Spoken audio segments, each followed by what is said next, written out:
রোমাঞ্চকর গল্প নিয়ে এসেছি। Good evening Tapasi. Good evening. Good evening. Very very interesting stories. আর খুবই, কি বলবো, রহস্যময় বটে। আর খুবই মনকে ভয় তো, ভয় ডেফিনেটলি, মানে এই গল্পগুলোতে একটা হরর বা সুপারন্যাচারাল এলিমেন্ট অবশ্যই আছে। বাট একটা একটা একটা অ্যাসপেক্ট থাকে প্রত্যেকটা গল্পের বা প্রত্যেকটা ন্যারেটিভের, একটা অ্যাসপেক্ট থাকে যেটা মানুষকে ভাবতে ফোর্স করে যে যে সিচুয়েশনগুলো কেউ এক্সপিরিয়েন্স করছে বা কেউ ঘটনাগুলো কেউ এক্সপিরিয়েন্স করছে, সেটা কেন হয়, সেটা সেই মানুষ বা সেই ব্যক্তির সাথে কেন হয়। তো সেটা একটা খুব ইন্টারেস্টিং একটা, কি বলবো, একটা ইন্টারসেকশন, যে গল্পগুলো বলা হচ্ছে, যে এক্সপিরিয়েন্স করেছে সে অন্য কাউকে বলছে, আর আমি এসে তোমাদেরকে বলছি। কিন্তু এক্সপিরিয়েন্সগুলো কারোর নিজস্ব হতে পারে, মানে কেউ হয়তো কেউ কিছু দেখলো বা কিছু একটা ফিল করলো, তার মন দিয়ে, তার মনের মধ্যে, তার সাইকিতে কি প্লে করে, সেটা জানা বা সেটা এক্সপ্লোর করা খুবই ইন্টারেস্টিং। তো এই এই হিসেবে আমার প্রথম গল্প দিয়ে আমি শুরু করছি।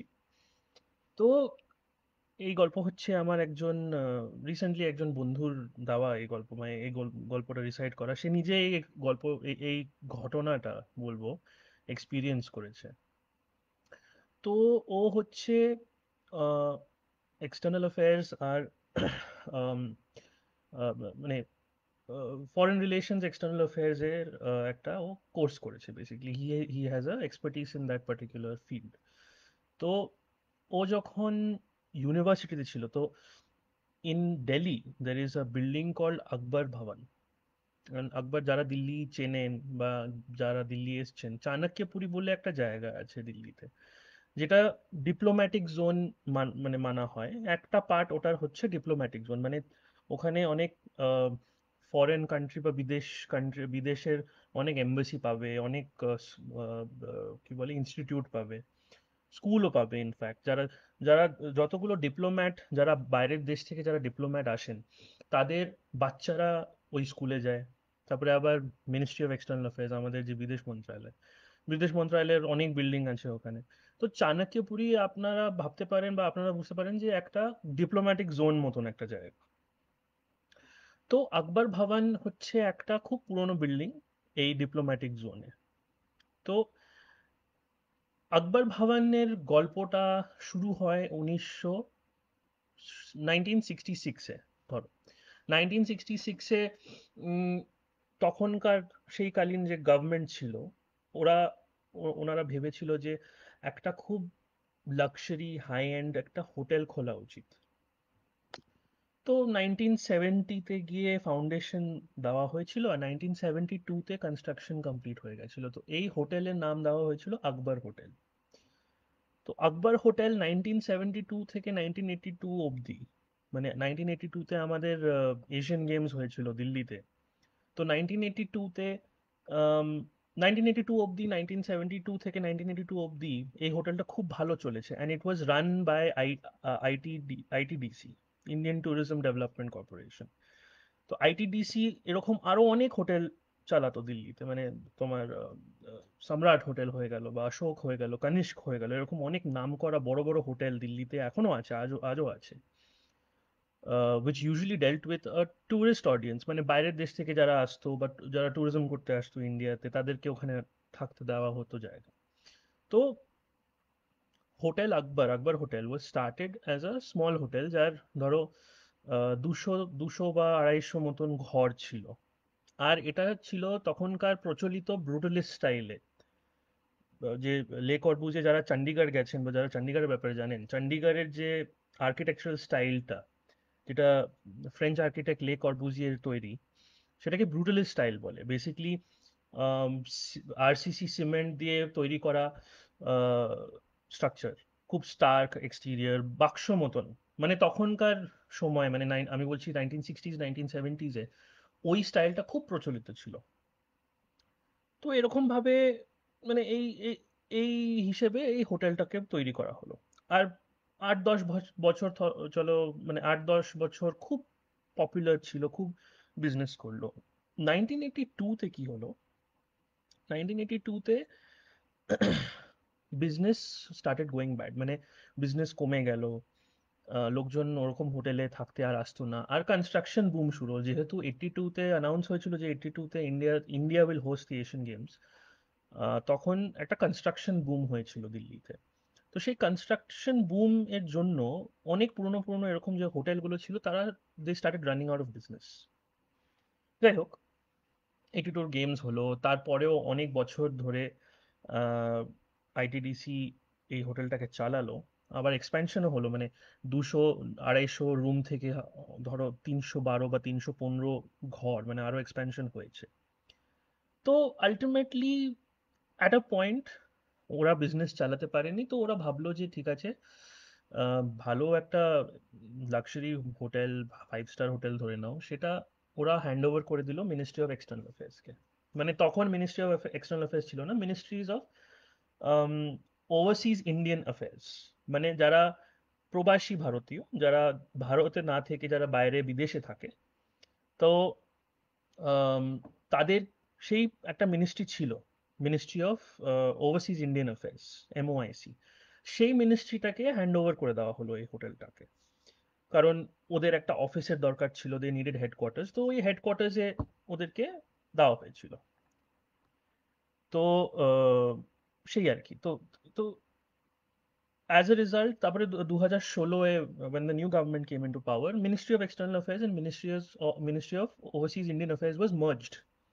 দুটো মিনিস্ট্রিকে মার্জ করে একটা মিনিস্ট্রি বানিয়ে দেওয়া হয়েছিল, মিনিস্ট্রি অফ এক্সটার্নাল অ্যাফেয়ার্স। তো মিনিস্ট্রি অফ এক্সটার্নাল অ্যাফেয়ার্স এর হাতে এটা চলে আসলো। তো তখন, মানে ধরো 10-12 বছর আগের কথা বলছি আমি, তখন থেকে একটা সাউথ এশিয়ান ইউনিভার্সিটি বলে একটা ইউনিভার্সিটি ওখান থেকে ফাংশন করতে শুরু করলো।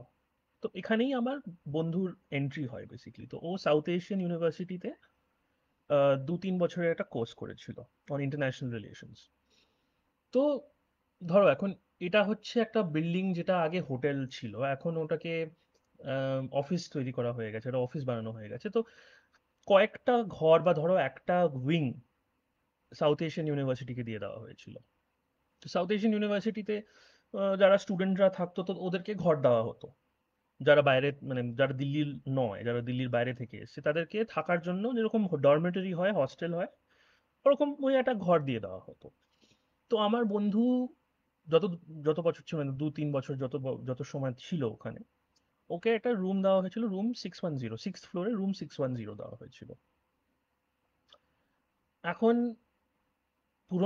পুরোনো বিল্ডিং এ যারা থেকেছেন বা পুরোনো বিল্ডিং এর যাদের অভিজ্ঞতা আছে, পুরোনো বিল্ডিং এর একটা, কি বলবো, একটা আলাদা একটা ফিলিং থাকে কোনো একটা পুরোনো বিল্ডিং। মানে জানি আমার স্কুল, যেহেতু সেন্ট কলাম্বাস স্কুল, যেখানে আমি পড়াশোনা করেছি KG to 12, সেটা হচ্ছে 1940s এর তৈরি একটা বিল্ডিং।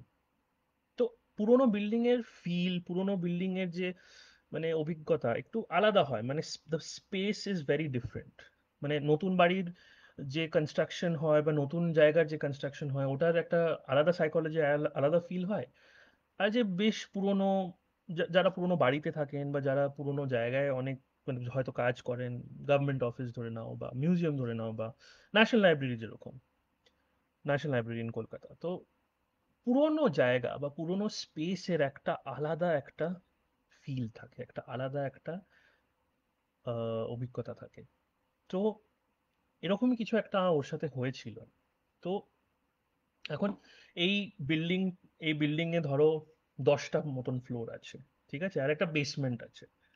আর যেহেতু এটা 1970s-এ তৈরি বিল্ডিং ছিল, তখনকার দিনে ঘর গরম করার জন্য ওরা বয়লার রাখতো। তো বেসমেন্ট একটা বয়লার রুম ছিল, যেখানে বয়লারটা স্থিত ছিল, এখনো আছে। বাট ওই বয়লারটা এখন অবভিয়াসলি ইউজ করা হয় না, এখন সেন্ট্রাল এয়ার কন্ডিশনিং ওইসব রেট্রোফিটিং এখন হয়ে গেছে। বাট আমি বলছি ধরো 8-10 বছর আগের কথা, তখনও বয়লার ইউজ হতো না, but the room was still there. তো বয়লার রুম ছিল। এখন ইউনিভার্সিটিতে বা কলেজে ওই একটা থাকে না, একটা ট্রেডিশন থাকে না, যে যারা সিনিয়র থাকে তারা জুনিয়রদেরকে র্যাগ করে, বা একটু কি বলে, ইনিশিয়েশন করার জন্য অনেক কিছু করায় ওদেরকে দিয়ে। তো এরকম একটা এখানে ট্রেডিশন ছিল, ও আমাকে বলেছিল এরকম একটা ট্রেডিশন ছিল যে তোমাকে বয়লার রুমে গিয়ে এক রাত্রির কাটাতে হবে।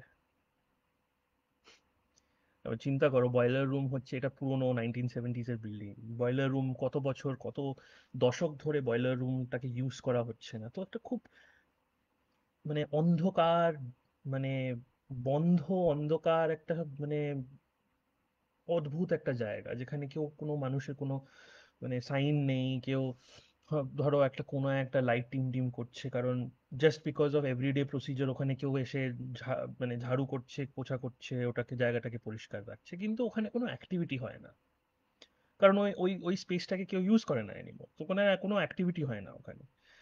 তো ওখানে আমার বন্ধুকে যখন ও প্রথম প্রথম এই ইউনিভার্সিটিতে আসে, ওকে একটা এরকম একটা ডেয়ার দেওয়া হলো, একটা র্যাগিং করার জন্য একটা ডেয়ার দেওয়া হলো যে একটা রাত্রি ওখানে তোমাকে কাটাতে হবে।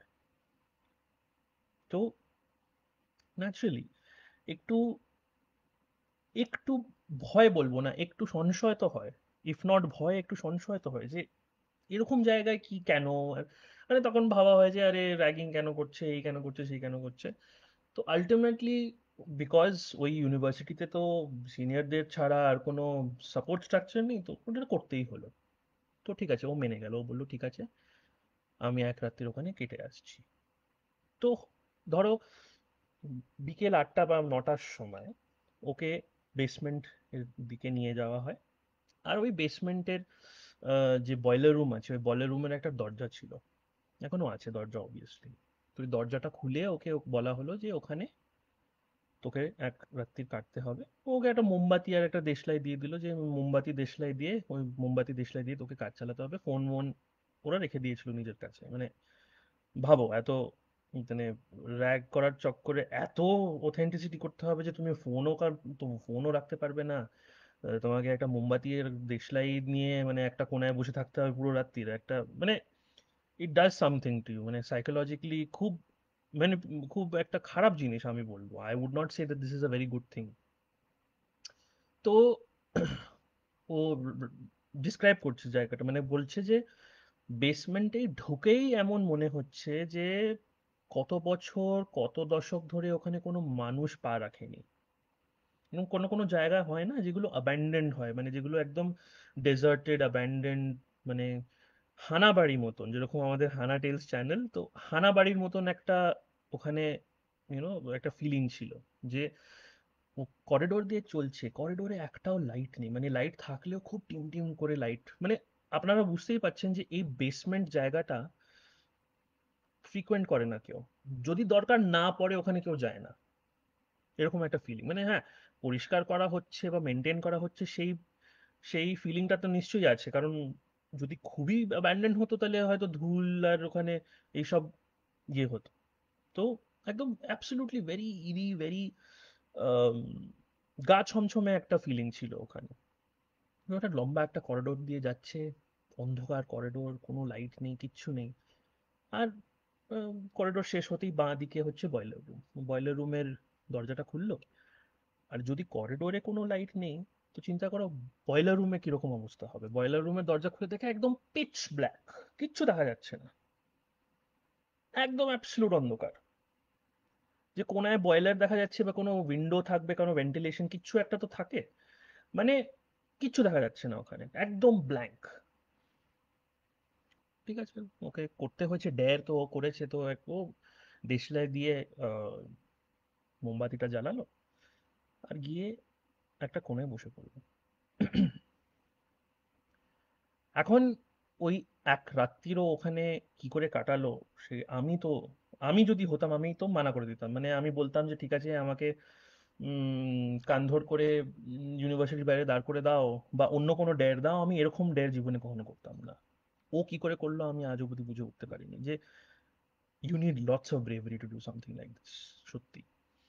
তো ও গিয়ে ঘরের মধ্যে বসে পড়লো, ও মোমবাতিটা জ্বালিয়ে মোমবাতিটা সাইডে রেখে এরকম করে ঘাপটি মেরে যেরকম বসে। আর যেহেতু এটা বেসমেন্ট আর উই আর টকিং সামার্স, তাও একটু টেম্পারেচারটা ডাউন হয়, কারণ যেহেতু মাটির তলায়, মানে মানে মেন যে সারফেস তার নিচে বেসমেন্টটা, তো একটু ঠান্ডা লাগছিল। এখন সেই ঠান্ডাটা লাগছিল কারণ টেম্পারেচার ড্রপ হয়েছিল, নাকি ঠান্ডাটা লাগছিল কোনো অন্য কারণের জন্য, that is up to the listener, or that is up to the person who will listen to this story to decide যে ওখানে কি হচ্ছিল এক্স্যাক্টলি।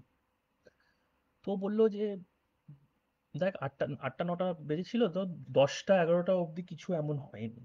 11টা অবধি ও হয়তো কিছু করার ছিল না, তো he didn't have his phone, he didn't have anything, তো ও শুধু বসে বসে ঘুমিয়ে পড়লো। 11টার সময় ঘুমিয়ে পড়লো। তুই সেট 11টা অবধি কিচ্ছু হয়নি। 11:30 12টার সময় ও বলবে যে, and he had a watch, ওর হাতে ঘড়ি ছিল, ওইটুকুনি ওর কাছে ছিল, so he knew the passage of time. তো রিস্ট ওয়াচের জন্য ও জানতে পারলো যখন হঠাৎ করে ওর ঘুম ভাঙলো, ও দেখলো ঘড়িতে অলমোস্ট 11:45 12-ish ওরকম, তার মাঝখানের সময়, অ্যারাউন্ড 12 o'clock। উঠে দেখে যে মোমবাতি অলমোস্ট শেষ হয়ে গেছে। ঠিক আছে, ছোট্ট একটা মোমবাতি ছিল, বেশিক্ষণ তো থাকে না। মোমবাতি অলমোস্ট এইটুকুনি হয়ে গেছে। ঠিক আছে, আর রাত্রির এখনো কাটতে হবে, শুধু 12টা বাজে, মানে সকালেই বেরোতে পারবে বেসিক্যালি, ওকে পুরো রাত্রির ওখানে কাটাতে হবে। কি করি কিচ্ছু বুঝতে পারছে না অবভিয়াসলি। তো ওইটুকুনি মোমবাতিটা তুলে ও উঠে দেখলো যে আশেপাশে যদি কিছু একটা থাকে যেটাকে জ্বালিয়ে ও কিছু একটা করতে পারে। মানে what else do you do in that situation, কি করবে তুমি? দেখলো আশেপাশে কিছু নেই। তো ও যখন উঠলো, উঠে যখন ঘরটাকে স্ক্যান করলো, হঠাৎ একটা আওয়াজ শুনলো। আর এটা কোনো ইঁদুর বা কোনো জানোয়ার বা কোনো মেশিনারির আওয়াজ নয়, পায়ের চলার আওয়াজ, কথা বলার আওয়াজ। এখন বয়লার রুম বাইরে থেকে তালা দেওয়া ছিল, অবভিয়াসলি যারা ওর সিনিয়র ছিল তারা লক করে চলে গেছিল। ও বলেছিল আমরা সকালে আসবো। তো বয়লার রুমে ঘুরে বেড়াচ্ছে, আর হঠাৎ করে এরকম আওয়াজ শুনছে, যে হঠাৎ করে কেউ পেছন দিকে চলে গেল, কেউ কথা বলছে। মানে ও ভাবছে আমি তো একলা এখানে, এখানে এরকম আওয়াজ কেন আসছে। তো মন র্যাশনালাইজ করতে শুরু করে না, ভাবছে হয়তো ভেন্ট থেকে, ওপরের ফ্লোর থেকে কোনো আওয়াজ আসছে, বা কেউ ওপরের ফ্লোর থেকে আহ, চলাফেরা করছে তার আওয়াজ আসছে। র্যাশনালাইজ করতে লাগে মানুষ। কিন্তু আওয়াজ এমন মনে হচ্ছিল, আওয়াজ একদম ওর পেছন থেকে আসছে। মানে ও যেখানে দাঁড়িয়ে ছিল, হয়তো মাঝখানে দাঁড়িয়ে ছিল, হয়তো কোনায় দাঁড়িয়ে ছিল। তো কোনায় দাঁড়িয়ে থাকলে সাইড থেকে আওয়াজ আসছে, মাঝখানে দাঁড়িয়ে থাকলে পেছন থেকে আওয়াজ আসছে। তো একটা খুবই একটা ভয়ঙ্কর একটা বিভৎস একটা সিচুয়েশনে ও নিজেকে পায়, যে একটা বন্ধ, একটা খুবই একটা বড়, বেশ বড়, বয়লার রুম গুলো বড় হয়, একটা বড় একটা ঘরের মধ্যে ওকে বন্ধ করে দেওয়া হয়েছে, অন্ধকার, চারিদিকে কিচ্ছু নেই, আর নিস্তব্ধ একদম। আর ও একটা ছোট্ট একটা মোমবাতি নিয়ে দাঁড়িয়ে আছে, waiting to see what happens. তো এই 12টা থেকে এখন he starts losing track of time. ও আমাকে বলল যে ওই পয়েন্ট থেকে আমি ভুলে গেছি যে 12টা বাজে কি 3টে বাজে কি 2টো বাজে কি 1টা বাজে, আমার কোনো হুঁশ ছিল না। ও হয়তো একটা ট্রান্সে চলে গেছিল খুব সম্ভবত। আর ও বলছে বারে বারে ক্রমশ সাইড থেকে কেউ এরকম করে টাচ করে চলে যাচ্ছে, ওরকম মনে হচ্ছে। কেউ পেছনে ওর ঘাড়ের ওপরে এরকম হাত রাখছে, কেউ কানে এসে কিছু বলে যাচ্ছে। হি কান্ট আন্ডারস্ট্যান্ড, মানে ও বুঝতে পারছে না, কিন্তু মানে কি বলার চেষ্টা করছে সেটা বুঝতে পারছি না, কিন্তু এরকম হচ্ছে। লাস্টে আমার মনে হয় ওর একটা মেমোরি লস মতন হয়েছিল, কারণ ও বলল যে নেক্সট থিং আই রিমেম্বার, আমি মাটির ওপরে পড়েছিলাম। মানে ধরো সকাল 7:30 8টা নাগাদ ওর ঘুম ভাঙে, মানে ও ঘুমিয়ে গেছিল অ্যাট সাম পয়েন্ট, ও ঘুমিয়ে পড়েছিল অ্যাট সাম পয়েন্ট। তো 8টার সময় ন্যাচারালি যেরকম কন্ডিশনটা ছিল, ওর সিনিয়ররা এসে দরজাটা খুলে ওকে বের করে নেয় ওখান থেকে। ক্ল্যাপ, ইয়ে ইয়ে, তুমি পাস করে গেছো, you have become a man, এরকম হয় না একটা কন্ডিশন, যে তুমি এই এত ভয়ঙ্কর একটা বয়লার রুমে পুরো রাত্রিটা কাটালে, আর তোমার জন্য খুবই ভালো হলো, ভেরি গুড, ব্রিলিয়ান্ট।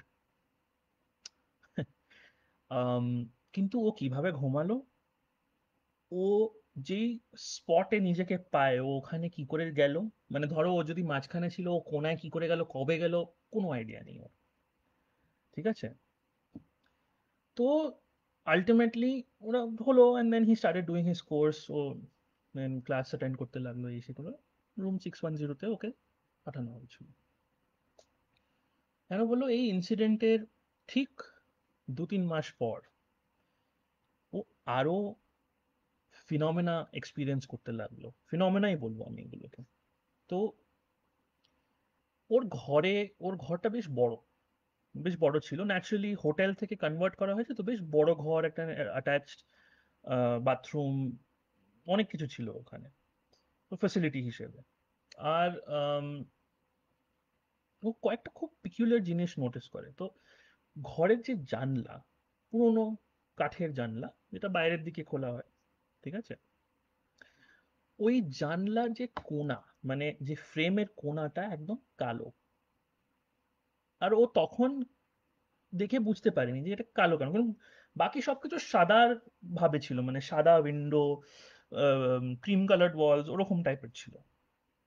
কিন্তু উইন্ডোর যে কোণাটা, মানে আজকাল যে উইন্ডো গুলো থাকে তার ফ্রেম এক্সাক্ট সেম রং হয়, যদি উডেন হয় উড হয়, যদি হোয়াইট হয় হোয়াইট হয়, কিন্তু ও দেখছে একদম কালো একটা লাইন, পুরো চারিদিকে এরকম কালো একটা লাইন চলে যাচ্ছে। ঠিক আছে, হবে হয়তো কিছু, ও অত পাত্তা দেয়নি ওটাতে। তারপরে তার পরে কয়েকদিন, মানে এরকম হতে হতে ওই ঘরের মধ্যে ও ওই একই রকম জিনিস এক্সপিরিয়েন্স করতে লাগলো। কখনো অন্ধকারে, মানে ও ওর লেট জেগে অ্যাসাইনমেন্ট করার অভ্যেস ছিল, আমাদের জেনারেশনের লোক ছেলেদের অনেক অভ্যেস আছে যে আমরা রাত্রি রাত্রি জেগে আমাদের কাজগুলো শেষ করি। তো ওরকম অভ্যেস ওরও আছে। স্টাডি টেবিল একটা ছিল, স্টাডি টেবিলে বসে কাজ করছে, পেছন থেকে হয়তো আওয়াজ আসলো, হেল্প। তো হেল্প বলেছে, ওটা কি করে বুঝলো? আমি জিজ্ঞেস করলাম ওকে, যখন এই গল্পটা ও আমাকে নারেট করছে, তখন বললো যে আমি 100% শিওর নই যে ওই আওয়াজটা হেল্প বলছে, কিন্তু আমার মনে হচ্ছে কি কি আমি শুনতে পাচ্ছি হেল্প, বাঁচাও, হেল্প, এরকম আবছা আবছা একটা সাউন্ড মতন ওর কাছে আসছে। তারপরে এক রাত্রির যখন ও ঘুমাচ্ছে, ঘুম একদম তড়াং করে ঘুম ভেঙে গেল, কারণ ঘরের মধ্যে থেকে চিৎকার করার আওয়াজ বেরোচ্ছে। মানে কেউ খুবই ব্যথা বা খুবই ডেঞ্জারাস সিচুয়েশন থেকে পালানোর জন্য একটা চিৎকার করে উঠছে হঠাৎ করে। এরকম করে চমকে ঘুম উঠলো রাত্রির 2-3টের সময়। তারপরে ও স্বপ্ন দেখে, ঘরের মধ্যে স্বপ্ন দেখছে যে ঘরের মধ্যে আগুন জ্বলছে, আরো ঘরের মধ্যে বসে আছে, আর পুরো ঘরটা ইজ অন ফায়ার। হঠাৎ করে ঘুম ভাঙলো, বুঝলো যে এটা স্বপ্ন ছিল। কিন্তু ওই আওয়াজ, ওই পায়ের আওয়াজ, ওই মানে কেউ এসে এরকম করে স্পর্শ করে চলে যাচ্ছে, কেউ চিৎকার করছে, এই সব জিনিস ওই মাসের, মানে কন্টিনিউয়াসলি 1-2 মাস অব্দি ওরা চলেই যাচ্ছে, চলেই যাচ্ছে, হয়েই যাচ্ছে, হয়েই যাচ্ছে। And he has no explanation for this. ও ভৌতিক বা অলৌকিক বা সুপারন্যাচুরাল ফিনোমেনাতে বিলিভ করে না এমন বলবো না, বাট যেহেতু ও প্র্যাকটিক্যাল মানুষ, ওর ফার্স্ট থটটা ওখানে যায়নি যে এখানে কিছু একটা কি বলে অলৌকিক কিছু একটা হচ্ছে, ওর দিকে ওর মনটা যায়নি। তো এটা হতে থাকলো। তারপরে একদিন ও ভাবলো যে অনেক হয়েছে, আমার মন লাগছে না ঘরের মধ্যে। তো একদিন দুপুরে ও ভাবলো যে আমি বাইরে করিডোরে, একটা করিডোরের মধ্যে বসার জায়গা ছিল, ওখানে বসে আমি একটু পড়াশোনা করি। ঘরের মধ্যে মানে ঘর কেমন, মানে হিন্দিতে বলে না কাঠনেকো আর আয়, দম বন্ধ মতন লাগছে ঘরের মধ্যে। তো ঘরের মধ্যে পড়বো না, একটু বাইরে করিডোরে গিয়ে একটু বসে আমি আমার ল্যাপটপে কাজ করি। সেটা করলো দুপুরের সময়। বেশি তখন লোকজন লাঞ্চের জন্য গেছে, যারা গভর্নমেন্ট অফিসার ছিল, তো বেশি অ্যাক্টিভিটি ছিল না ওই করিডোরে। আর ওই করিডোরে ওর ছাড়া হয়তো আরো দু তিনজন ছিল ম্যাক্সিমাম, খুব বেশি পুরো ফুল অকুপেন্সিতে ছিল না। তো ও কাজ করছে, আর আমরা যখন ল্যাপটপে কাজ করি আমাদের দৃষ্টি, আমাদের নজর সবসময় নিচের দিকে থাকে, কারণ আমরা দেখছি আমরা কি টাইপ করছি, আর আমাদের স্ক্রিনের দিকে নজর থাকে। ঠিক আছে। তো আহ, হঠাৎ করে ওর মনে হলো সামনে দিকেও দৌড়ে এরম করে সাইড থেকে চলে গেল। ল্যাপটপ তুলে দেখলো কেউ নেই করিডোরে, no one's there in the corridor. He went back to doing his work. করছে করছে করছে, আবার 2-3 জন এরকম, মানে কেউ তোমার সামনে থেকে দৌড়ে গেলে তোমার একটা একটা ঝলক মতন একটা তুমি পাও না চোখের সামনে, ওরকম একটা ফিলিং। কিন্তু যেই ও ল্যাপটপ থেকে ওপরে দেখছে, he is not seeing anybody. তারপরে ও কাজ করতে করতে ও ভাবলো যে ঠিক আছে, I am still seeing things like I was, but let me focus on my work. আমি আমার কাজের উপরে কনসেন্ট্রেট করছি, ওইসব থাক যা আছে। তারপরে ও যখন কাজ করছে তখন স্পষ্ট ও বললো আমাকে, স্পষ্ট ওর ল্যাপটপে এরকম করে কেউ ল্যাপটপটা শেক করলো। আর আপনি নিশ্চয়ই দেখছেন যে আমার স্ক্রিনটা শেক হলো না, ওরকম ওর স্ক্রিনটা শেক হলো, যেন কেউ ওর অ্যাটেনশন পাওয়ার চেষ্টা করছে। এইবারে ওকে ল্যাপটপটা সাইডে রেখে দেখতেই হলো। আর যে দৃষ্টি বা বা যে যে দৃশ্যটা ও দেখলো, সেটা ও বলল যে ওই ওই দৃশ্যটা আমি আজ অবধি ভুলতে পারবো না। যে করিডোরে ও বসেছিল তার করিডোর ঠিক বাঁ দিকে সিঁড়ি যাচ্ছে, মানে তোমার ওই কমিউনাল স্টেয়ার্স, যেটা পুরো বিল্ডিংটাকে কানেক্ট করে। ও দেখে লেফটের দিকে তাকিয়ে যে একটা বড়, মানে ভিড় বলবো না, অনেকগুলো লোক ওখানে জড়ো হয়ে আছে, আর ওরা সিঁড়ি দিয়ে পালানোর চেষ্টা করছে। আর সিঁড়িটা হচ্ছে পুরো আগুনে লতপত, পুরো সিঁড়িতে আগুন লাগানো আছে। আর ওই লোকগুলো বা ও মহিলা যারা আছে, বাচ্চা কাচ্চা, তারা সবাই সিঁড়ি দিয়ে নামার চেষ্টা করছে, কিন্তু ওরা বুঝতে পারছে না, ও আগুন আগুন করে চিৎকার করছে। ইটস সাডেনলি ওই খালি একটা করিডোরের মধ্যে এত অ্যাক্টিভিটি হয়ে গেল যে ও বুঝতে পারছে না ও কি দেখছে। তো ও মানে হতবিক্ষত, মানে চমকে গিয়ে, মানে ও হি ব্ল্যাকড আউট আফটার দ্যাট পয়েন্ট।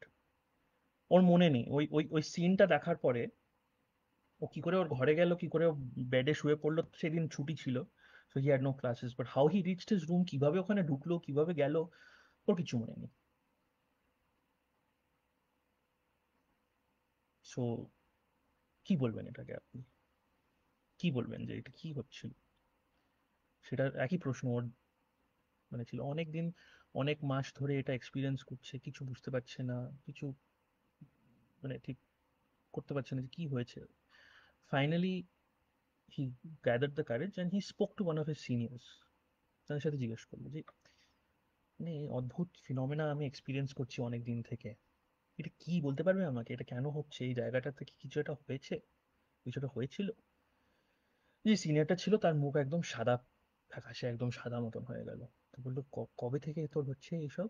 বললো যবে থেকে ওই বয়লার রুমে ওই হেজিং ট্রিক বা ওই র্যাগিং এর ইয়েটা হয়েছে না, তবে থেকে হচ্ছে। তারপরে ও পুরো ঘটনাটা ওকে বললো, পুরো গল্পটা ওকে বললো। আকবর হোটেল,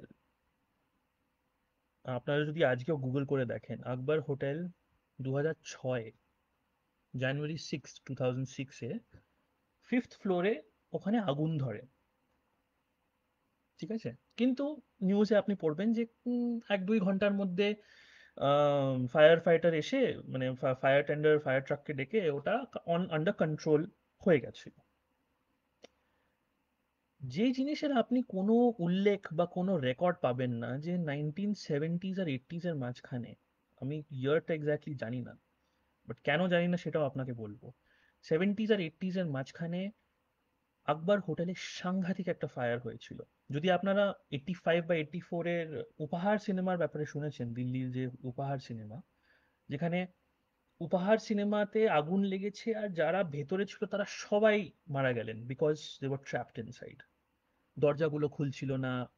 উপহার সিনেমার জন্য fire safety norms were introduced in architecture, in building construction. তো উপহার সিনেমার মতন একটা সাংঘাতিক একটা ফায়ার হয়েছিল আকবর হোটেলে, আর অনেক মানুষ মারা যায় ওই আগুনে। তো মাই ফ্রেন্ড, আমার বন্ধু, he started piecing two and two together. Apparently আগুনটা বয়লার রুমে শুরু হয়েছিল। আগুনটা বয়লার রুমে শুরু হয়েছিল, অ্যান্ড স্প্রেড হতে হতে হতে হতে পুরো বিল্ডিং এ, মানে পুরো একটা বিল্ডিং এর পুরো একটা সেকশন পুড়ে গেছিল, জ্বলে গেছিল। যেই করিডোরে ও পড়াশোনা করছিল বা যে করিডোরে ওর ঘর ছিল, ওখানে সবচেয়ে বেশি ক্যাজুয়ালিটি হয়েছিল, সবচেয়ে বেশি লোকজন ওখানে মারা গেছিল। আর রুম 610-তে একটা পুরো ফ্যামিলি ছিল, যারা ওই রুমের মধ্যেই আটকে, ওই রুমের মধ্যে আটকে ওরা মারা গেল। ওই রুমের মধ্যে ওদের দেহগুলো পাওয়া গেছিল আফটারওয়ার্ডস।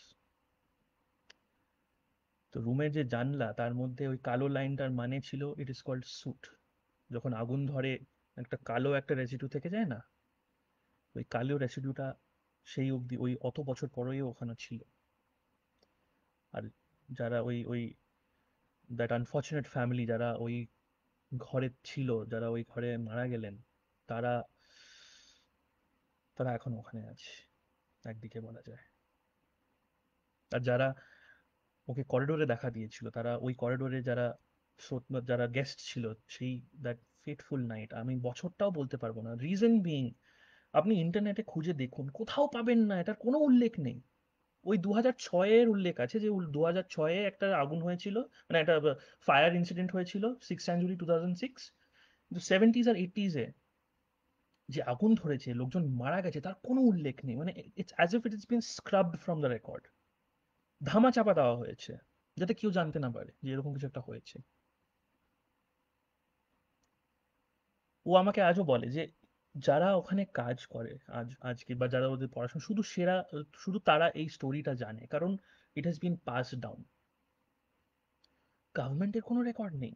গভর্নমেন্ট জেনারেলি রেকর্ডগুলোকে ডিজিটাইজ করে ইন্টারনেটে দিয়ে দেয় না, কোনো রেকর্ড নেই, কোনো উল্লেখ নেই। আমি অনেক চেষ্টা সত্ত্বেও আমি কিচ্ছু পাইনি এটার ব্যাপারে, যে আকবর হোটেলে 70s-80s-এ কোনো এরকম ঘটনা ঘটেছিল, কোনো উল্লেখ নেই। তো that's one of his experiences. তো ওখানে আরো 2 বছরও ছিল, ওরকম অনেক সিমিলার ইনসিডেন্টস ওর হয়েছে, but the most traumatic, the most impactful যে ওর এই ঘটনাটা, ওটা within the first year of his joining South Asian University. আর যেখানে যেখানে সবচেয়ে বেশি ইম্প্যাক্ট হয়েছিল সেখানে ওর সবচেয়ে বেশি এক্সপিরিয়েন্স, যেখানে সবচেয়ে বেশি ওর ভিজিটেশন হয়েছিল বলতে পারেন আপনি। Anyway, this was my first story. খুব অনেকটা সময় নিয়ে নিয়েছি। এবারে let me see the comments and let us see how you all liked it. হ্যাঁ, হ্যাঁ, হ্যাঁ, সত্যি উর্মিমাসি, ইটস নট ডান। মানে ragging, there's a reason people lose lives because of ragging। তো র্যাগিং করো বা আইস ব্রেকিং করো, but not to this extent that it psychologically effects someone. হ্যাঁ, অ্যাবসলিউটলি তনুদি, সাংঘাতিক ব্যাপার স্যাপার। তো মানে একদম ভয়ঙ্কর। হ্যাঁ, উপার সিনেমা ওয়াজ ভেরি ট্রমাটিক। 84-85-এ হয়তো হয়েছিল, আমরা তো 92-তে এসেছি দিল্লিতে। তো ন্যাশনাল নিউজ, ইট ওয়াজ ন্যাশনাল নিউজ, অ্যাবসলিউটলি সাংঘাতিক। আচ্ছা, 97-এ হয়েছিল, ওকে। তো আমি ওকে ইলফেটেড বলবো না উর্মিমাসি। আই থিঙ্ক সামটাইমস যারা অতৃপ্ত আত্মা হয় তারা একটা মিডিয়াম খোঁজে নিজের গল্প বা নিজের এক্সপিরিয়েন্সেস গুলোকে ট্রান্সফার করার জন্য। কারণ God alone knows for how long they've been trapped there, and if they are still trapped there, ওরা কি করবে? ওদের জীবন চলে গেছে, ওদের অস্তিত্ব শেষ হয়ে গেছে, কারণ ওই আগুনের মধ্যে ওরা পুড়ে মারা গেছে। তো what do they do? How do they escape? They are trapped in that loop। সেই আর কি। হ্যাঁ, হ্যাঁ, ঠিক, ঠিক, ঠিক, ঠিক। Thank you. আমি তাহলে নেক্সট গল্পটাতে যাই। Should I go for the next one? সময় সময়টা অনেকটা কমে গেল, but I will try and do justice. Should I go for the next story?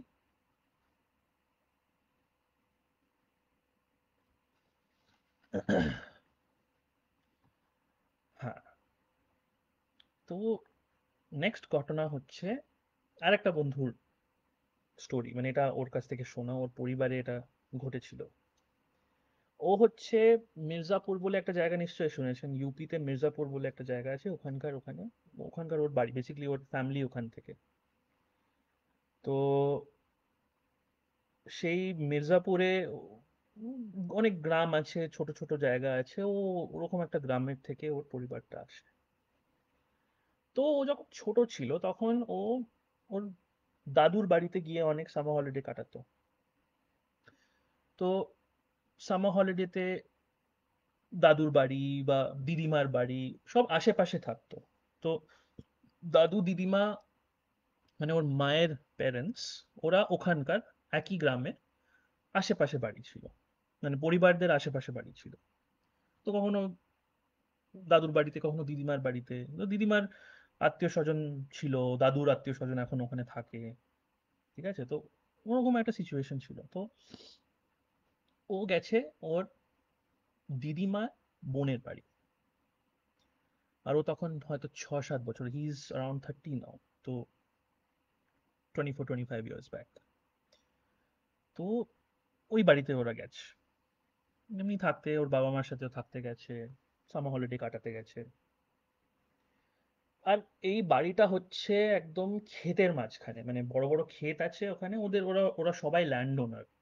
ওদের সবার ক্ষেত আছে, ওদের they have employed farmers and everything. তো ওই ক্ষেতের মাঝখানে এরকম একটা বাগান বাড়ির মতন একটা কনসেপ্ট, মানে বাংলো বা একটা কোঠি যেটাকে বলে, ওখানে একটা বানানো আছে। এখন ওকে বলা হতো ছোটবেলা থেকে, মানে ও বলেছে যে দিদিমা আর দিদিমার বোনের মধ্যে সম্পর্কটা যে খুবই ভালোবাসার ছিল, আমি সেটা বলবো না। মানে ওর কথা এটা, মানে দিদিমা আর দিদিমার বোনের মধ্যে একটা অদ্ভুত একটা ডিস্টেন্স, ধরো মানে ওরা সিবলিংস, মানে ওরা একসাথে বড় হয়েছে, কিন্তু বোন মনে হয় না, মানে মনে হয় যে আশেপাশে থাকে, নেবার বলে এরকম ভাবে মিট করতে গেছে, ওরকম একটা ব্যাপার ছিল। মানে এত দূর ছিল যে ও পরে জানতে পারলো যে ওই ভদ্রমহিলা ওর দিদিমার বোন ছিলেন। তখনও জানতো না, তখনও ভাবলো হয়তো গ্রামের মধ্যে তো সম্পর্কগুলো খুবই ক্লোজ হয়, যে তুমি নেবারের সাথেও তুমি পরিবারের মতন থাকতে পারো। তো গ্রামের মধ্যে কে কার সাথে লতায় পাতায় কি রিলেটিভ, কি রিলেশন বা কি সম্পর্ক, সেটা ছোটবেলায় জানা একটু মুশকিল অবভিয়াসলি। আর ওটা ওর ইন্টারেস্টও ছিল না, ও খেলাধুলা করতে চেয়েছিল, যে পাড়ার অন্য ছেলেদের সাথে খেলাধুলো করতে সময় কাটিয়ে, উম, গ্রামের ক্ষেতের মধ্যে দৌড়াদৌড়ি করা বা ওরকম কিছু করা, ওসবও করতো। কারণ কি এক রাত্রির বা দু রাত্রির ওই দিদিমার বোনের বাড়িতেও থাকতে গেছে। তো sorry, I am so sorry, দিদিমার বোন না, দিদিমার ভাই। হো সো সরি, দিদিমার ভাই আর দিদিমার আহ, ভাইয়ের বউ, মানে দিদিমার সিস্টার ইন ল, ওদের সাথে ছিল। তো they were a family of 2, 3 or 4, মানে হাজবেন্ড ওয়াইফ, তার দুটো ছেলে মেয়ে, আর একটা বাড়িতে সার্ভেন্ট ছিল। ঠিক আছে, তো স্ট্রিক্ট ইনস্ট্রাকশন দেওয়া ছিল যে ঠিক আছে, তুমি ভিজিট করতে আসছো, খুব ভালো, ঘুরে বেড়াও, দিনের বেলা ঘুরে বেড়াও, বিকেল 7টার পরে তোমাকে বাড়ি ফেরত আসতে হবে, আন্ডার এনি সার্কামস্টান্সেস। এটা ওর দিদিমা ওকে বললো যে ঠিক আছে, অন্যদের বাড়িতে এসেছে যদি বলছে তো এরকমই কথা। 7 o'clock ছিল ডেডলাইন। 7 o'clock ছিল ডেডলাইন, 7টার পরে কোনো খেলাধুলো হবে না, 7টার পরে সোজা বাড়ি, এক মুহূর্ত বাইরে থাকা যাবে না। 8টার সময় ডিনার করবো, তারপরে 9টার সময় ঘুমিয়ে পড়বো, এরকম একটা কন্ডিশন ছিল। কারণ ছোটবেলায় রুলস ফলো করা, আমাদের মানে আমি আমার নিজের এক্সপিরিয়েন্স থেকে বলছি, রুলস ফলো করা অত ভালো লাগে না ছোটবেলায়। তুমি চাও যে রাত্রিরে একটু থাকি বাইরে, বড় বড় ক্ষেত আছে, একটু ঘুরে বেড়াই, খেতে দেখি, একটু এক্সপ্লোর করি, একটা একটা ফিলিং থাকে না, একটা ইচ্ছা থাকে না, বাচ্চা মানে ছোটবেলায় একটা ইচ্ছা থাকে, একটু এক্সপ্লোর করি, একটু ইয়ে করি, একটু শিখ করি। তো এরকম একটা ইচ্ছে আমার বন্ধুর মনে জাগলো যে না না, কিচ্ছু হয় না। 6:30 বাজছিল, বললো ঠিক আছে, আরো 8 ঘন্টা, আরো আরো আধ ঘন্টা 1 ঘন্টা এখানে থেকে দেখি কি হয়, এমন কি হবে। আর ওর বন্ধু যারা ছোট ছোট ছেলেমেয়েরা যারা ওর সাথে খেলতো, তারাও বলছিল যে না না, এখানে 7টার পরে থাকা যাবে না, আমরা বাড়ি যাচ্ছি। তো 7টা বাজতেই ওরা বাড়ি চলে গেল। এখন আপনারা ভাববেন যে 6-7 বছরের একটা ছোট ছেলে একলা ক্ষেতের মধ্যে, মানে অন্ধকার অলমোস্ট পড়ে গেছে, ক্ষেতের মধ্যে এরকম ঘুরে বেড়াচ্ছে, কারোর কোনো চিন্তা নেই। চিন্তা এই জন্য ছিল না, কারণ ছোট কমিউনিটি তো, খুব স্মল নিট কমিউনিটি, সবাই একে অপরকে চিনতো। আর ওকেও অনেকজন চিনতো, ও যে এই হ্যানোর হ্যানোর নাতি, ত্যানোর ছেলে, ওরম ভাবে ওকে রেকগনাইজ করে ও পেয়ে যেত। এটা ওর মনে ছিল যে কেউ না কেউ দেখে ফেলবে, আর আমার তো বাড়ি যেখানে আমি থাকছি এটা সামনেই আছে, এমনকি ভাবনা চিন্তা। ঠিক আছে, ও ঘুরলো, 7:30 বাজলো, 8টা বাজলো, 9টা বাজলো,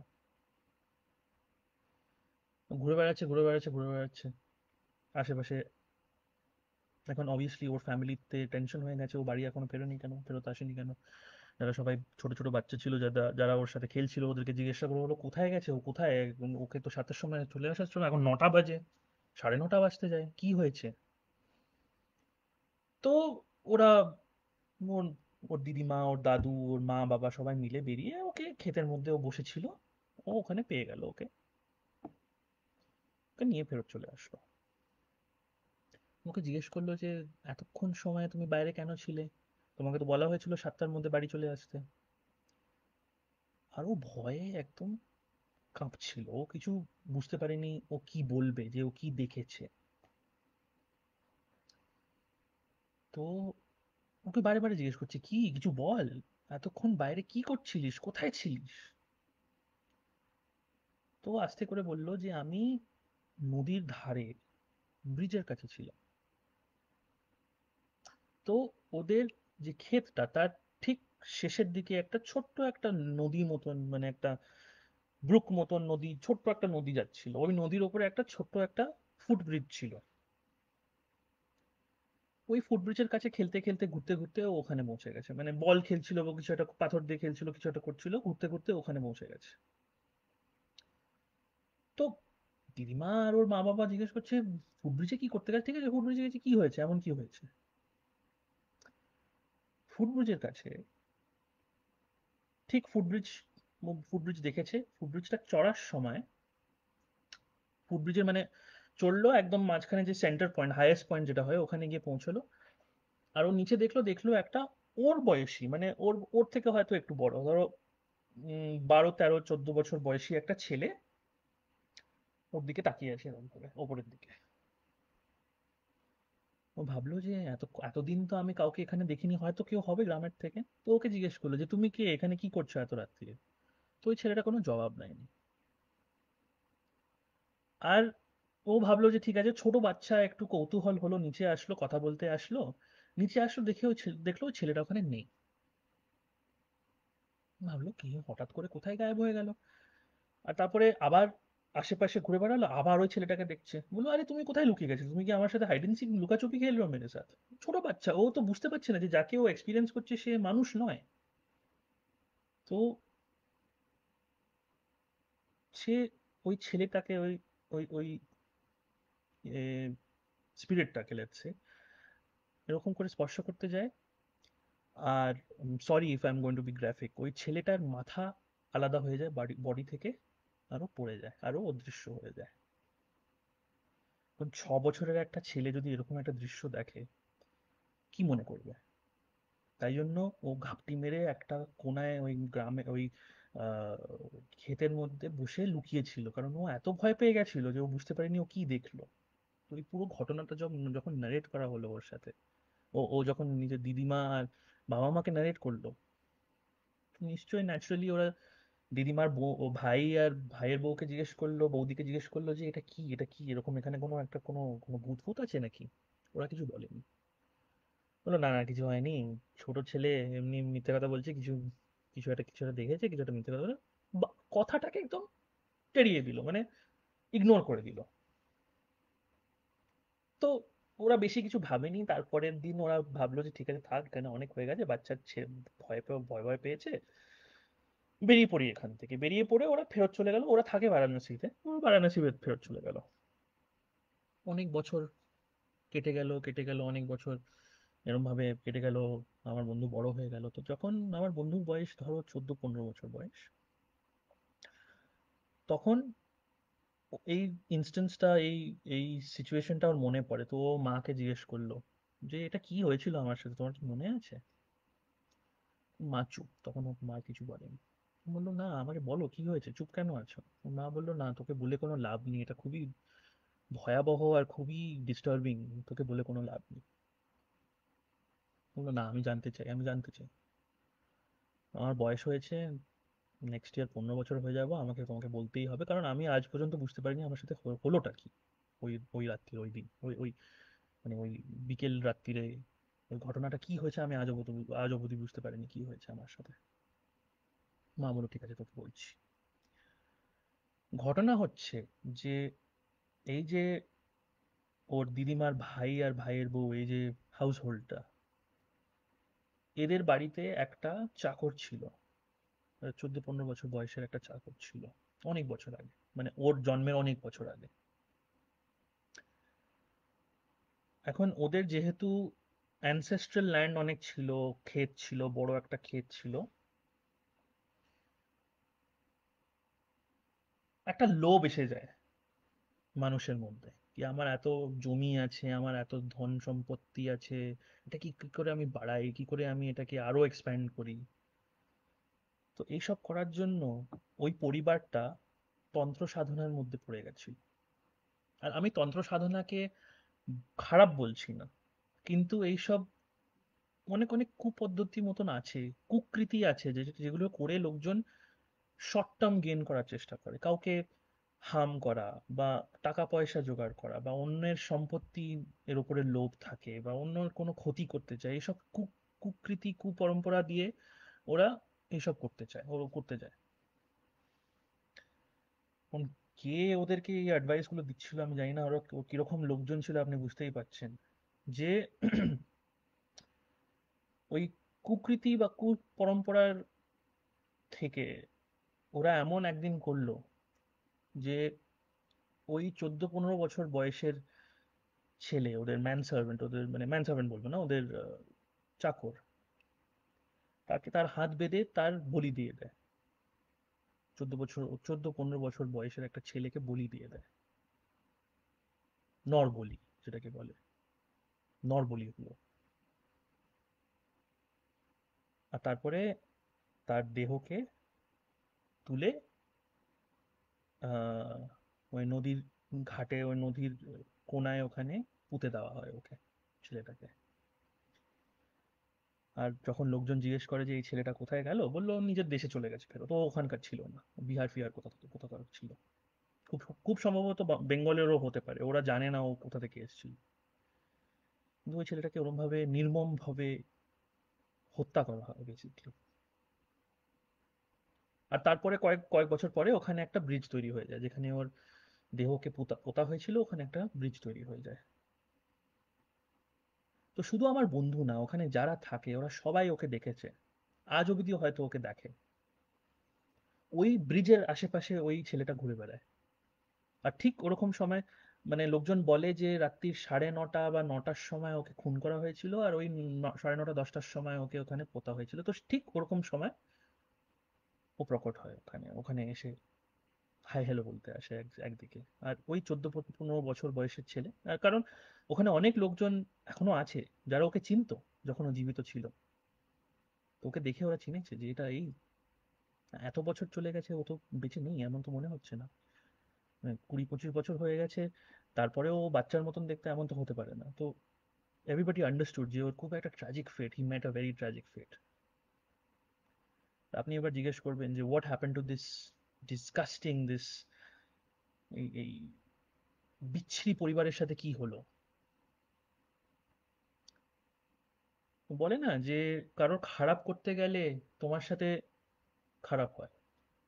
তো সম্পত্তি লাভের লোভের জন্য, বা জমি লোভের জন্য, বা ধন লোভের জন্য এই একটা নিরীহ প্রাণ নেওয়ার যে ফল হয়েছে, ওদের পুরো সম্পত্তি, ওদের পুরো জাগির যেটাকে বলে, ওদের ক্ষেত ফেত সব ধ্বংস হয়ে গেল,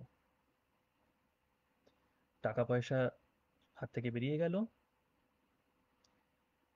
বাড়ির বড় ছেলে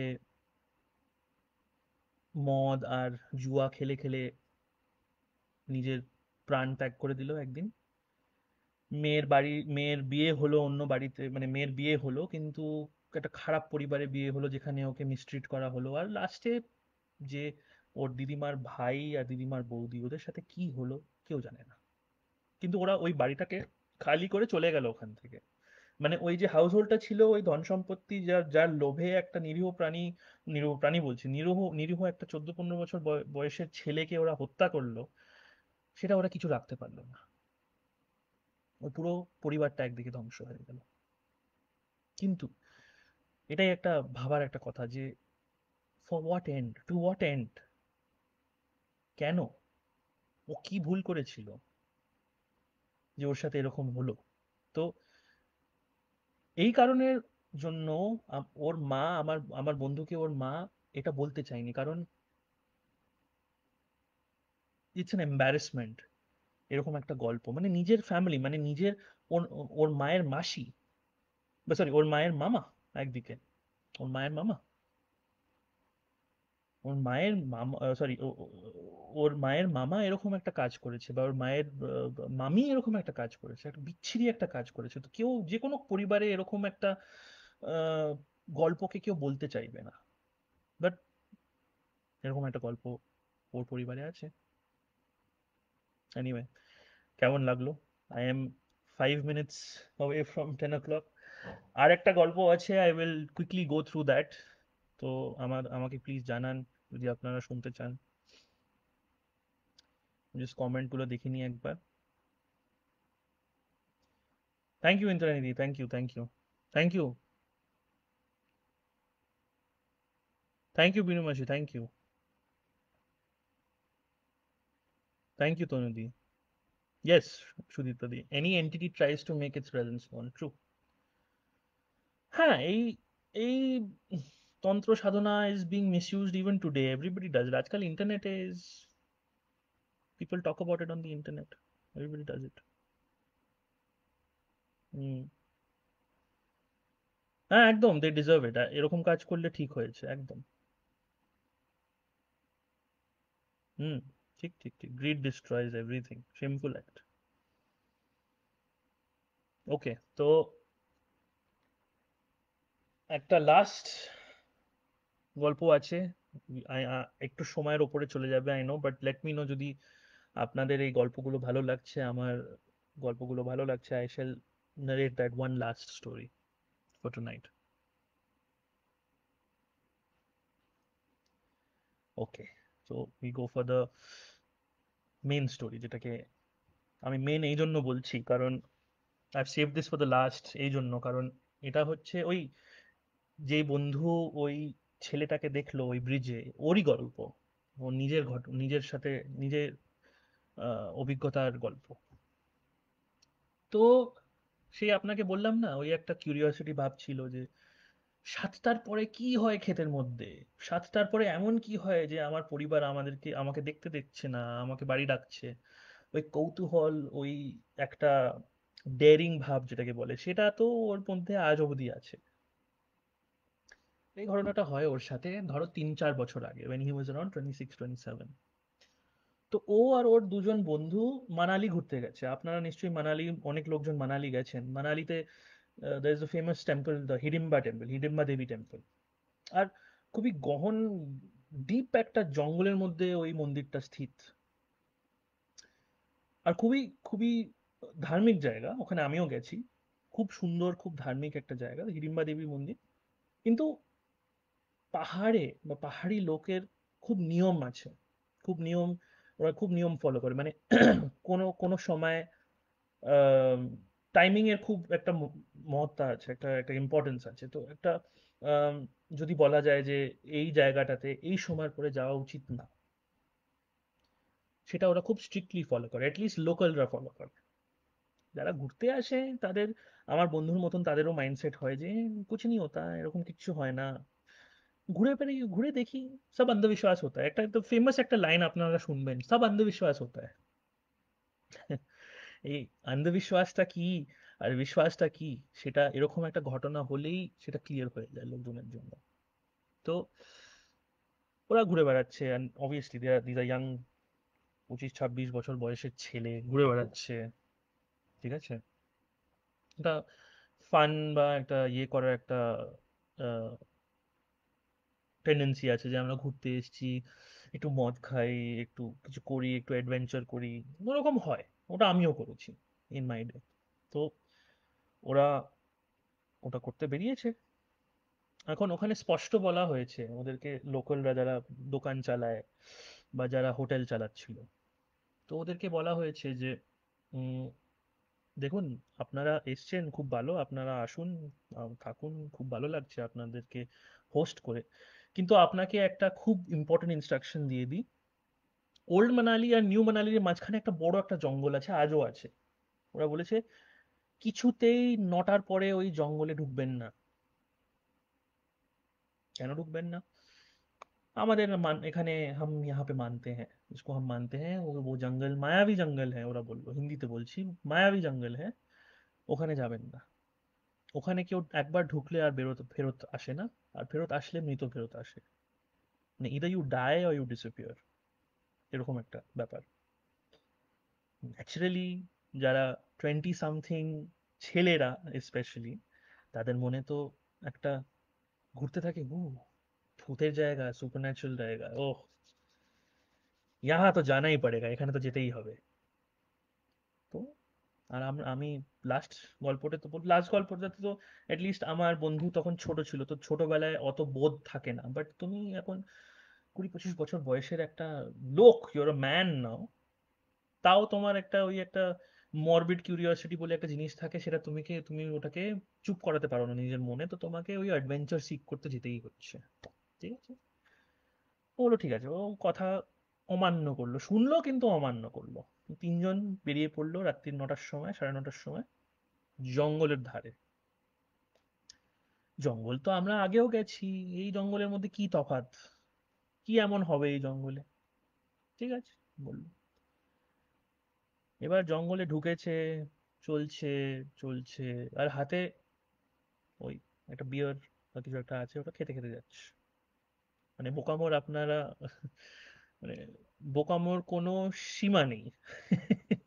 রাত্রি 9:30টার সময় অন্ধকারে আপনি জঙ্গলের মধ্যে যাচ্ছেন, but you are going inebriated while you are drinking beer, মানে the combination is really bad. But anyway, তো ঢুকলো জঙ্গলে। এখন জঙ্গলে ঢুকতেই within the first half an hour ওরা বুঝে গেছে যে সামথিং ইজ রং। কিন্তু ওই যে লোকালরা বলেছিল না মায়াবী জঙ্গলে, ওই ব্যাপারটা ওরা ঠিক বিশ্বাস করতে চাইছিল না, বাট যা ওদের সাথে হচ্ছিল, যা ও আমাকে বলেছে আমার বন্ধু, দ্যাট প্রুভস বিয়ন্ড ডাউট যে যারা লোকাল ওখানে এত বছর এত জেনারেশন ধরে ওখানে থাকছে, ওরা ওদের কিছু তো একটা মান্যতা আছে, কিছু ওরা মানে কিছু তো ওরা জানে যেটা তুমি জানো না। জঙ্গলে ঢুকতেই একটা নিস্তব্ধ, একটা অদ্ভুত, একটা হিমশিম খাওয়া একটা ফিলিং ওরা ফিল করছে। জঙ্গলে আপনারা নিশ্চয়ই, যারা জঙ্গলে গেছেন, জঙ্গলের আওয়াজ কিন্তু কখনো বন্ধ হয় না। জানোয়ারের আওয়াজ, হাওয়ার আওয়াজ, পাতা পড়ার আওয়াজ, গাছ পড়ার আওয়াজ, যাই হোক, মানে জঙ্গলের একটা আওয়াজ থাকে। এই জঙ্গলের কোনো আওয়াজ ছিল না, সব নিস্তব্ধ, একদম চুপ। জঙ্গলে ঢুকেই এমন মনে হচ্ছে যে জঙ্গলের যে এন্ট্রেন্স, মানে যেভাবে যেখান থেকে ঢুকেছি, সেই সেই ঢোকার জায়গাটা আর দেখা যাচ্ছে না। ঘুরে তাকাচ্ছে কিন্তু জঙ্গল, এমন মনে হচ্ছে জঙ্গল ওদেরকে ঘিরে ধরেছে। জঙ্গলে ঘুরে বেড়াচ্ছে, একটু একটু ভয় পাচ্ছে, কিন্তু বললো ঠিক আছে, কিতনা বড়া ही জঙ্গল হোগা, हम निकल जाएंगे, বেরিয়ে পড়বো আমরা। তো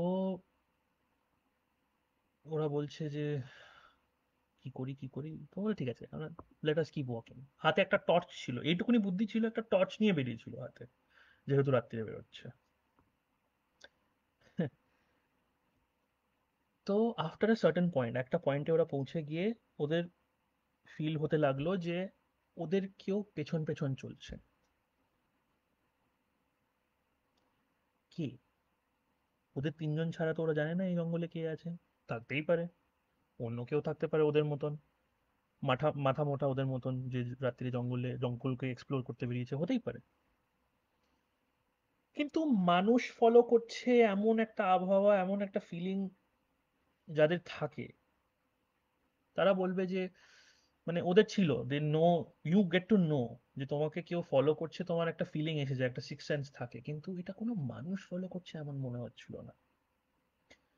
ওরা কিছু দেখতে পাচ্ছে না, চারিদিকে অন্ধকার, চলেই যাচ্ছে চলেই যাচ্ছে চলেই যাচ্ছে, আর আওয়াজ পাচ্ছে, মানে জানোয়ারের আওয়াজ, কিসের আওয়াজ বুঝতে পারছে না, আওয়াজ পেয়ে যাচ্ছে, কিন্তু কোনো মানে কোনো কোনো স্পটে গিয়ে দাঁড়িয়ে পড়ছে কারণ ক্লান্ত হয়ে যাচ্ছে চলে চলে, তো হঠাৎ করে আওয়াজটা বন্ধ হয়ে যাচ্ছে। যখনই চলছে তখন আওয়াজের সাথে মানে একদম পুরো জঙ্গল is, the whole forest is alive with sound, কিন্তু এক পয়েন্টে গিয়ে যখন দাঁড়িয়ে পড়ে তখন সব আওয়াজ বন্ধ। আর ওদের মনে হচ্ছে ওদের পেছনে পেছনে কেউ আসছে, তার খুব ভারী পায়ের মুভমেন্ট, ধম ধম ধম ধম করে তার পেছনে চলছে। আর ওদেরকে লোকালরা বলেছিল যে এই জঙ্গলে কিন্তু লেপার্ড, ভাল্লুক, অনেক রকমের জানোয়ার এখানে ঘুরে বেড়ায়। তো তোমরা যদি ভুল করেও ওখানে গেছো, তাহলে ভূত বা মায়াবী বা কিছু সুপারন্যাচারাল ছাড়া অন্য কিছু না যদি তোমাকে অ্যাটাক করে, এরা নিশ্চয়ই করবে। মানে this is something you are realising একদম জঙ্গলের মাঝখানে, যে এখানে ম্যান ইটিং অ্যানিমালস আছে। তেমন কিছু করার নেই। ওরা ওরা জঙ্গলের এক্সিটের সন্ধানে বেরিয়ে গেল ওখান থেকে। বেরিয়ে মানে চলছে চলছে চলছে চলছে, ওই ইয়েটা ফলো করছে ওদেরকে, ওই সাউন্ডটা, ভারী মানে ভারী নিঃশ্বাস নিচ্ছে, আর পায়ের মুভমেন্ট খুব ভারী ভাবে ওদের পেছনে আসছে। এখন ওরা ফাটাফাটি ভয় পেয়েছে। তারপরে ওরা ন্যাচুরালি ওরা নর্থ ইন্ডিয়ান লোক, তো হনুমান চালিসা রিসাইড করতে শুরু করলো, জয় হনুমান জ্ঞান গুণ সাগর, ওসব শুরু হয়ে গেল। কারণ এখন ওরা বুঝতে, এখন সব বিয়ার যেটা খেয়েছিল সেটার সব এফেক্ট শেষ, এখন সব মাচো ব্রাভাডো আমরা বেরিয়েছি অ্যাডভেঞ্চার করতে, সব পেছন থেকে বেরিয়ে গেছে। এখন শুধু সার্ভাইভাল। ওরা যেই হনুমান চালিসাটা রিসাইড করছে, এই আওয়াজগুলো আরো স্ট্রং হয়ে যাচ্ছে। মানে অদ্ভুত চিক চিক চিক চিক করে আওয়াজ আসছে পেছন থেকে, নিঃশ্বাসের আওয়াজ আসছে, পা ফেলার আওয়াজ আসছে। ওটা বেড়ে যাচ্ছে বেড়ে যাচ্ছে বেড়ে যাচ্ছে, হঠাৎ করে এই আওয়াজটা চলা থেকে দৌড়ানোর আওয়াজ শুরু হয়ে গেল। যে ওরা চলছিল, দৌড়ানোর আওয়াজ চলে এলো। একদম ভয়ে ওরা ছুটে পালিয়েছে, তিনজন তিনটে আলাদা আলাদা দিশায়। How smart! তিনজন তিনটে আলাদা আলাদা দিশায়, দে গেট সেপারেটেড। ঠিক আছে, এখন and this is around 12 o'clock, 12:30 at night। তো পালিয়ে বেড়াচ্ছে আমার বন্ধু, this now we are on my friend, পালিয়ে যাচ্ছে পালিয়ে যাচ্ছে। ওই আওয়াজ ফলো করছে। আর এখন আওয়াজ ছাড়া, ওই পা ফেলা, বড় বড় পা ফেলার আওয়াজ ছাড়া আরো অন্য কিছু শোনায় দিচ্ছে। ওর নাম ডাকছে কেউ পেছন থেকে। ও এখন বুঝতে পারছে না যে ওর বন্ধু ডাকছে না অন্য কিছু ডাকছে। ওর নাম ধরে তিনবার ডাকলো। এখন কোন জিনিস তিনবার তোমার নাম ডাকে সেটা তো আপনারা জানেন, সেটা ও জানতো। তো ও ঘুরে তাকালো না, ও দৌড়তে থাকলো দৌড়তে থাকলো। ক্লান্ত হয়ে একটা জায়গায় এসে বসলো। এমন মনে হচ্ছে কেউ এসে ছুঁয়ে যাচ্ছে, কেউ এসে কিছু একটা করছে। তারপরে আবার যেরম তেরম করে গ্যাদার দ্য কারেজ, ছুট লাগালো আবার। লাস্টে ক্লান্ত হয়ে এখন ও বলছে যে আমি সময়ের, ওই আমি ভুলে গেছি কত সময়, কি সময় কি হয়েছে সব ভুলে গেছি। ফাইনালি একটা জায়গায় এসে ও ক্লান্ত হয়ে বসে পড়লো, অলমোস্ট শুয়ে পড়লো, কারণ ও পারছে না। এমন মনে হচ্ছে যে ও যত চলছে তত ওর এনার্জিটা ডাউন হয়ে যাচ্ছে, যত যত চলছে তত ওর গায়ের যে শক্তিটা ওটা কমে যাচ্ছে। ওখানে বসে পড়েছে আর ও প্রার্থনা করছে যে বাবা, মানে বাবা বিশ্বনাথ, বাবা শিব ঠাকুর, ও শিবের ভক্ত, বাবা আমাকে এখানে এখান থেকে বার করো, খুব ভুল হয়ে গেছে, বড় ভুল হয়ে গেছে, আর করবো না, শিক্ষা পেয়ে গেছি, প্লিজ আমাকে এখান থেকে উদ্ধার করো। সেই সময় কোইন্সিডেন্টলি ও যখন ভগবানকে এই প্রার্থনাটা করছে, হঠাৎ করে জঙ্গলের মাঝখান থেকে কোথাও থেকে একটা আলো বেরোচ্ছে, আর ওই আলোর মধ্যে থেকে একটা সাধু বেরিয়ে আসছে। ও এরকম চমকে গিয়ে সাধুর দিকে তাকিয়ে আছে। পুরো জঙ্গল নিস্তব্ধ, অন্ধকার, কিচ্ছু নেই।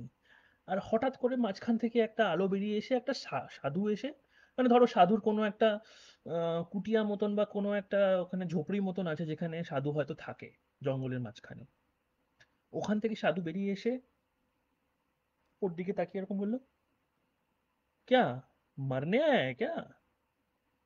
ও 2 মিনিটের জন্য বুঝতে পারেনি কি বললো সাধুটা। বললো জি, मैं कह रहा हूँ इस जंगल में मरने आया है क्या? তো ও ফাইনালি ওই ওয়ার্ডস গুলো রেজিস্টার হলো। সাধুটা জিজ্ঞেস করছিল, জীবিত থাকতে চাও নাকি? এই জঙ্গলে কেন এসছো? প্রাণ হারানোর খুব ইচ্ছা আছে? বললো, না না, না বাবা, আমি এখান থেকে বেরোতে চাই। আমার দুজন বন্ধু আছে, ওরা কোথায় আমি জানি না। বললো, বন্ধুদের ব্যাপারে ভুলে যাও। ভালোয় ভালোয় বলছি। ও কিছু একটা হাত খুলে একটা কিছু একটা ভস্য ভস্য কিছু একটা দিল, বললো এটা হাতে রাখো, हनुमान जी का नाम लो और सीधा इस रास्ते से निकल जाओ। ওকে যা বলা হলো ও সেটাই করলো। হাতে ওই ভস্যটা নিয়ে এরকম মুঠি বানিয়ে, জয় হনুমান জ্ঞান গুরু সাগর করে চলে পড়লো, বেরিয়ে পড়লো। আর ওকে আরেকটা জিনিস ওই সাধুটা বললো, একদম ফেরত ফের মানে ঘুমকে মত দেখনা, ফেরত একদম ঘুরে তাকাবে না। যেখানে বলছি সেই রাস্তায় সোজা বেরিয়ে যাবে, তুমি জঙ্গলের বাইরে পৌঁছে যাবে। তো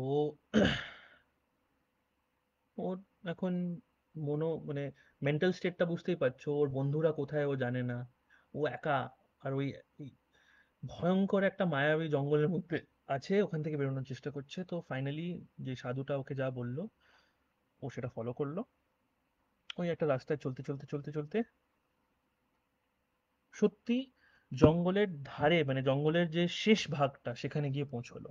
তখন তো ওখান থেকে রাস্তা, শহর সবকিছু শুরু হয়ে গেল, নিউ মানালি শুরু হয়ে গেল ওখান থেকে। আরো বিশ্বাস করতে পারছে না, ও বিশ্বাস করতে পারছে না যে এটা কি হলো, আমি কি করে বেঁচে গেলাম, আমি কি করে এখানে থেকে বেরিয়ে পড়লাম।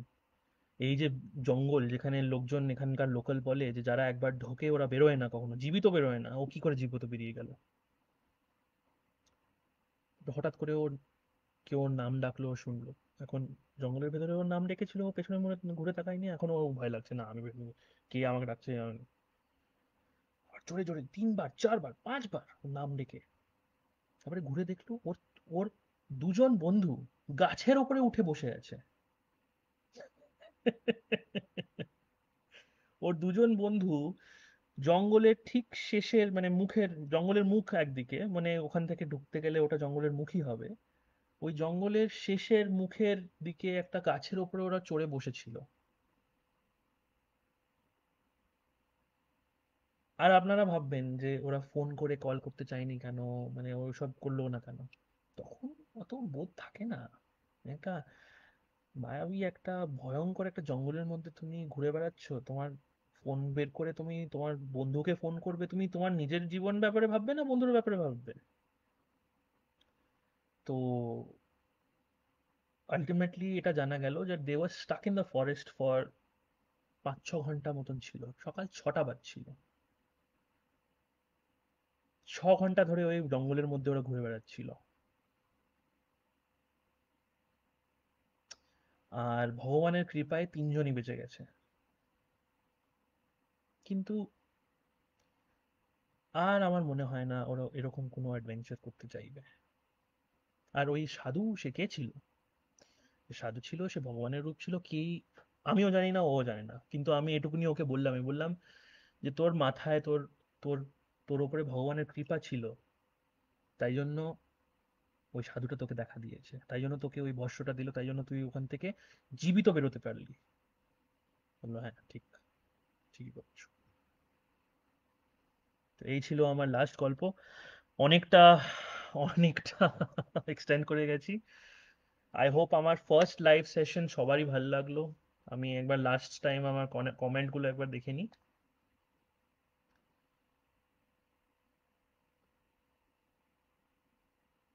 হ্যাঁ একদম, ডেফিনেটলি ভেরি পিকুলিয়ার ফ্যামিলি, মানে কেন, ওয়াই দে উড থিঙ্ক যে একটা 14-15 বছরের ছেলেকে ওরা বলি দেবে, ডাজন্ট, আমি বুঝতে পারছি না এটা কেন কেউ করবে। হ্যাঁ। আচ্ছা, বরফ পড়ছে মিতামাসি, আচ্ছা। হুম। ও হ্যাঁ, মানে মানালিতে গেছে, ডেফিনেটলি বরফ পড়ছে তো, ডেফিনেটলি অ্যাট দিস টাইম। বুঝা তোমার ছেলে আমার, আচ্ছা। হ্যাঁ আমি, সরি আমি চিনলাম না, আমি পরে হাই হ্যালো করে নেবো ডেফিনেটলি। হুম। সত্যি ভাগ্য টেনে নিয়ে যাচ্ছে, আর কিছু বলার নেই। ভাগ্য টেনে নিয়ে যাচ্ছিল। সেই ওই রাত্রির ওদের সাথে কি হয়েছিল হয়েছিল ওরা আজ অবধি ঠিক, মানে আমি বললাম না in the beginning of the session, ওরা বুঝতে পারেনি ওদের সাথে কি হয়েছে।